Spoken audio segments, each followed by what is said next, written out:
আমরা আজকে দেখব SQLite টিউটোরিয়াল। আসলে SQLite একটি ফ্রি ও ওপেন সোর্স ডেটাবেজ। এটি ওয়েব, ডেস্কটপ ও মোবাইল অ্যাপ্লিকেশনে ডেটাবেজ হিসেবে খুব সহজেই ব্যবহার করা যায়। প্রচলিত অনেকগুলো ডেটাবেজের সাথে আমাদের পরিচয় আছে। সবগুলো ডেটাবেজের তুলনায় এইটার ব্যবহার অর্থাৎ SQLite এর ব্যবহারটা অপেক্ষাকৃত খুব সহজ এবং এটা শেখাটাও খুব সহজ বলে শেখার জন্য খুবই জনপ্রিয় একটি সফটওয়্যার, সেটি হলো SQLite। তো আমরা চলুন দেখি কিভাবে SQLite ডেটাবেসটি আমরা ডাউনলোড করতে পারি। তো এটার ক্ষেত্রে আমরা যে কোনো একটি ব্রাউজারে SQLite ম্যানেজার লিখে সার্চ করলে অনেকগুলো অপশন আসবে। এখানে ক্লিক করলে রাইট ক্লিক করলাম, open link in new tab, অর্থাৎ ডিবি ব্রাউজার ফর SQLite এর যে অফিসিয়াল ওয়েবসাইট, এই পেজে আমরা এখানে বিভিন্ন নির্দেশনা পাচ্ছি। SQLite এর সুবিধাগুলো বর্ণনা করা আছে, কেন এটি নয়, এটি সর্বশেষ রিলিজ যেটি হয়েছে সেটা আমরা রাইট ক্লিক করে নিউ ট্যাব করে আমরা ওপেন করলাম।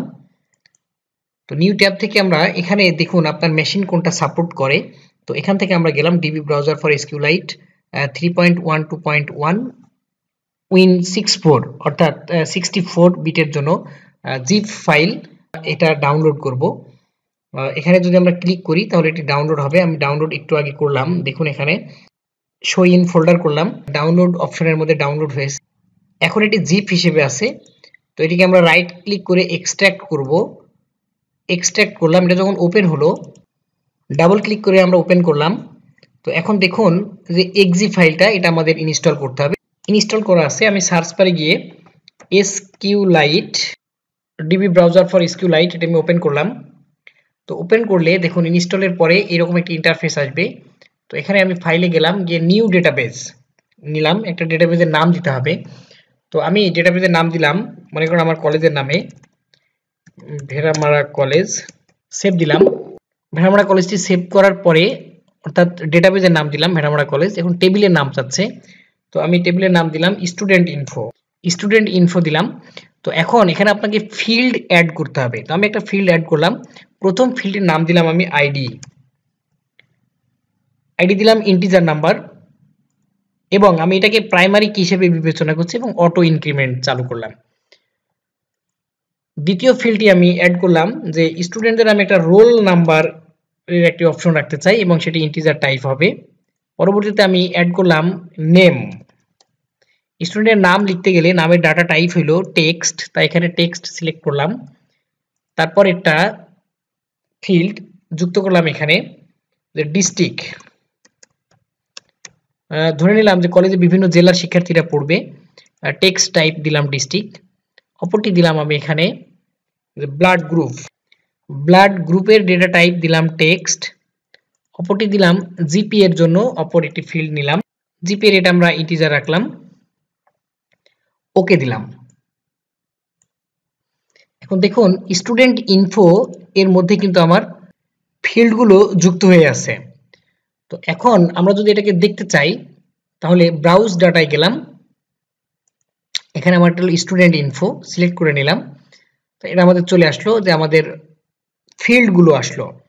তো এখন আমরা এই ফিল্ডগুলোতে ডাটা এন্ট্রি করব। তাহলে প্রথমে আইডি 1 যেটা আমাদের অটো ইনক্রিমেন্ট করা ছিল, এটা অটো 1 2 3 4 করে আসবে। তো এখানে আমি একটা রোল যুক্ত করলাম, মনে করেন একটা রোল দিলাম আমি 101, এটার নাম দিলাম আমি অমি, ডিস্ট্রিক্ট দিলাম ঢাকা, ব্লাড গ্রুপ দিলাম এ পজিটিভ, জিপিএ দিলাম 5। পুনরায় নিউ রেকর্ডের জন্য আমরা রেকর্ড ইনক্লুড করছি, এখানে ডাটা ইনক্লুড করছি। রোল নাম্বার দিলাম 102, এটার নাম দিলাম সুমি, এর বাড়ি দিলাম বরিশাল, ব্লাড গ্রুপ দিলাম বি পজিটিভ, জিপিএ দিলাম 4.92। আরেকটি ডাটা আমরা নিচ্ছি, নিউ রেকর্ড, রোল নাম্বার দিলাম 103, এর নাম দিলাম আমরা রুমন, এর বাড়ি দিলাম আমরা কুষ্টিয়া, ব্লাড গ্রুপ দিলাম বি পজিটিভ, জিপিএ দিলাম 3.88। আরেকটি ডাটা আমরা নিই, রোল নাম্বার 104। আসলে আমাদের আইডি কিন্তু অটো চলে আসছে, কেননা আমরা ডাটা টাইপের মধ্যে দিয়েছিলাম যে অটো ইনক্রিমেন্ট হবে। নেম দিলাম আমরা সুমনা, সুমনার ডিস্ট্রিক্ট দিলাম আমরা Khulna, blood group A B positive, GPA দিলাম আমরা 4.75।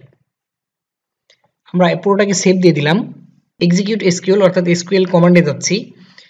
এখানে আমরা প্রথমে লিখলাম সিলেক্ট, সেটা আমাদের কমান্ড, এটা সিলেক্ট স্টার মানে পুরো টেবিলটাকে আমরা সিলেক্ট করছি ফ্রম, আমাদের ডেটাবেজের নাম কি ছিল সেটা চাইলে আমরা দেখে আসতে পারি, স্টুডেন্ট ইনফো। তাহলে স্টুডেন্ট ইনফো এটুকু দিয়ে যদি আমরা রান করি তাহলে কিন্তু আমাদের ফুলি ডেটাবেসটা আমরা দেখতে পাচ্ছি। ওয়াও, আমরা ডাটাবেসটা দেখতে পাচ্ছি। তো এখন যদি আমাদের কোনো কোয়েরি থাকে আমরা চাইলে সেই কোয়েরিটা করতে পারবো, যে এরকম দিলাম যে হোয়ার ব্লাড গ্রুপ, আমরা দেখতে যাচ্ছি BLOOD ব্লাড গ্রুপ ইকুয়াল কোন গ্রুপের স্টুডেন্ট আছে কিনা সেই ব্লাড গ্রুপ আমরা সার্চ দিয়ে দেখতে চাই। তো আমরা দেখতে যাচ্ছি বি পজিটিভ গ্রুপের কোনো স্টুডেন্ট আমাদের ডেটাবেজে আছে কিনা। এই যে দুইজন স্টুডেন্ট ছিল আমাদের যাদের ব্লাড গ্রুপ ছিল বি পজিটিভ।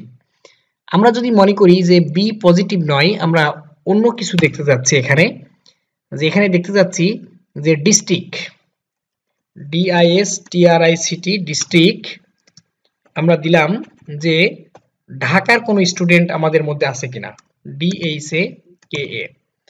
আমরা এটাকে রান করালাম, তাহলে আমরা দেখতে পাচ্ছি না, কারণ আমাদের ডেটাবেস দেখাচ্ছে ডিস্ট্রিক্ট। আচ্ছা, ডিস্ট্রিক্ট বানান আমরা ভুল করেছি।